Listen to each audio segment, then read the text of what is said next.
my name is Cole Jackson. My project is called What a Drag. I wondered, does the shape of an object launched affect the distance traveled? I thought that the sphere will travel the farthest because round surfaces have less drag and are more aerodynamic. I thought the pyramid and the cube will travel about the same distances, but less than the sphere.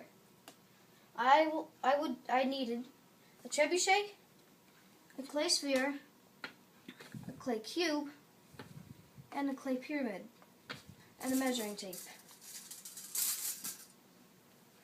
I made 3 equally weighted shapes out of clay, a sphere, cube, and a pyramid, and I launched each shape 10 times and averaged the distance, as you see here. And here's the results in a bar graph. I wasn't entirely right in my hypothesis. While the sphere traveled the farthest, I was surprised to see that the cube traveled farther than the pyramid. While the pyramid appears to be more aerodynamic, the shape is not even and the weight isn't distributed evenly, while the cube is more of even shape and the weight's distributed evenly. And I learned that the shape distribution affects the distance traveled. And that's my project. All right, Cole, tell us the purpose of your project here. Well, I always liked physics and trajectory, and I got this really cool trebuchet for Christmas. So I wanted to know which shape will launch the farthest, which is the best item to launch. Cole, explain to us what is the constants and what are the variables in your project here.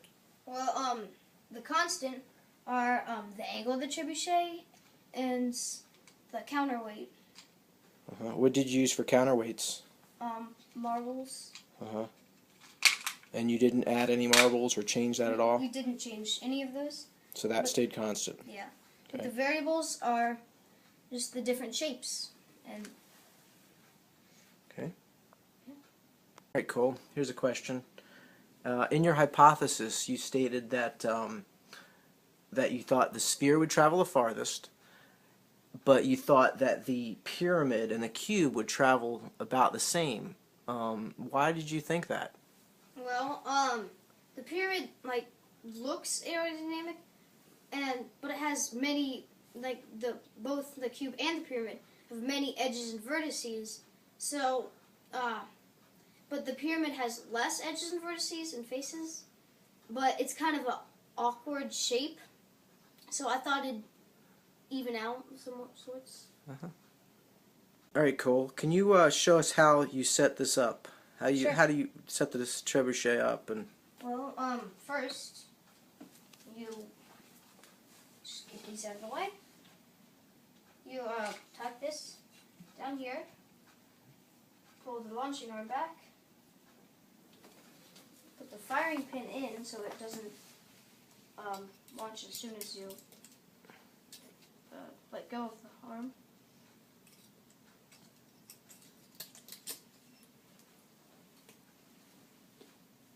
Stretch it out. Hold it right there. And just put the item in, and if you want to launch it, just pull the pin. Okay. Okay. Now, question: when you released the pin, how did you know where? How did you mark where it landed? Was it when it hit the ground, or when it rolled, or what exactly? Well, I had someone out there seeing, because I couldn't see from farther away. I had someone where the measuring tape was, seeing where it landed. Because if it rolled, the pyramid's not going to roll, so that may affect the experiment a lot. Right. So you just so you did not include the roll then in your No, distance? just where it landed. Okay. And who did you have? So you were firing it, is that correct? Yeah. And then who did you have that was measuring it, where it landed? Well, my mom was there at first, and then when she couldn't do it, my sister. Okay. Thank you. Okay, Cole. Can you tell us why you did this? What you did each one? How many times? I did it 10 times. 10 times each? Why 10? Well, because if you just did it one time, every time you launch it, it might be a little bit different. You can't get the exact same distance every time you launch it. So to get a good average, you need a decent number. So I did 10. Thought that was a good number. Okay, thank you.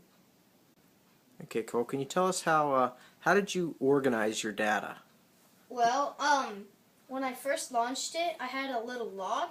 So when the person seeing how far it went would say 9 feet, 8 feet, and I just mark it in the log. And then I transferred that information to a Microsoft Excel. And, that's when I calculated all the numbers. And then I turned it into a bar graph, so it's nice and pretty. Now, did you do that yourself? I had a little help, because I didn't totally know how to work Excel, but, yeah. Did you learn? I learned how to work it. Okay. Why a bar graph? It's just probably the easiest graph you could read. Okay, thank you. All right, Cole, one last question. Looking back on your project here, first of all, do you think you learned a lot? I do. Okay. Now here's the question. What do you think you would do differently if you had the same type of project? Is there anything you think you would do differently in it? Well, I don't know. Maybe if I might use, I can't really think of, maybe I'd probably use pre-made shapes, because as you can see, they're not entirely perfect, but I guess it's about the shape, so that's, they're a little bit rough, but. Did this project kind of lead you to ask other questions about trajectory or about drag or anything like that? I mean, is there anything that you said, well, now that I know that, the weight distribution of a of the object in flight affects the distance that it travels, is there anything that you said, maybe, wonder what would happen if I did something else? I don't think I did. Okay. It's okay. Yeah. I didn't really think of that. I was kind of focused on this, so I didn't really. Yeah. I didn't really think about, But look, thinking of it now, is there anything that, Not right now, but if I think about it maybe a little bit more, I'm sure something will come to mind. Okay, thank you.